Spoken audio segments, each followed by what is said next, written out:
ಪಾಂಡವರ ಮಕ್ಕಳು ಅತ್ಯಂತ ವೀರರು ಅಂತ ನಮಗೆ ಗೊತ್ತಾಗುವುದು ಮಹಾಭಾರತದ 18 ಯುದ್ಧಗಳ ಕೊನೆಯ ದಿನ. ಅಂದರೆ ಯುದ್ಧದಲ್ಲಿ ಅವರು ಭಾಗವಹಿಸಿ ಆ ತನಕವೂ ತಮ್ಮ ಹೋರಾಟವನ್ನು ಮುಂದುವರಿಸಿದ್ದಾರೆ, ಕೌರವರಿಗೆ ಸದೆಬಡಿದು ನಿಂತಿದ್ದಾರೆ.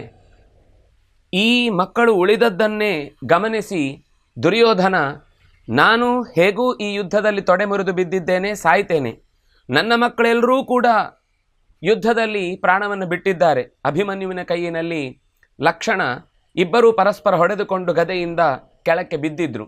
ಹಾಗಾಗಿ ನನ್ನ ಮಕ್ಕಳಂತೂ ಮುಂದೆ ರಾಜ್ಯವನ್ನು ಅನುಭವಿಸಲಿಕ್ಕಾಗುವುದಿಲ್ಲ. ಅದಕ್ಕೋಸ್ಕರ ಸರ್ವ ಏವ ಮಹಾರಥಾಹ ಅಂತನೂ ಹಿಂದೆ ಗುರುತಿಸಿದ್ದು.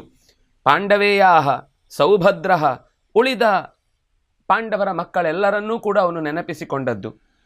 ಅಶ್ವತ್ಥಾಮನನ್ನು ರಣರಂಗದಲ್ಲಿ ಕರೆದು ಧೂಳನ್ನೇ ತಲೆ ಮೇಲೆ ಎತ್ತಿ ಹಾಕಿ, ನೀನೀಗ ನನ್ನ ಸೇನಾಧಿಪತಿ ಅಂತ ಹೇಳಿ, ಇನ್ನು ಮುಂದೆ ನಾನು ಈ ರಾಜ್ಯವನ್ನು ಆಳ್ಲಿಕ್ಕಾಗುವುದಿಲ್ಲ, ಪಾಂಡವರು ಕೂಡ ಮುಂದೆ ರಾಜ್ಯ ಆಳಿದ್ರು ಅದು ಅವರ ಮುಂದಿನ ಸಂತತಿಗೆ ಸಿಗಬಾರ್ದು, ಹಾಗೆ ನೀನು ನಿಷ್ಪಾಂಡವರನ್ನಾಗಿ ಮಾಡು ಅಂತ ಆತನಿಗೆ ಆದೇಶಿಸ್ತಾನೆ.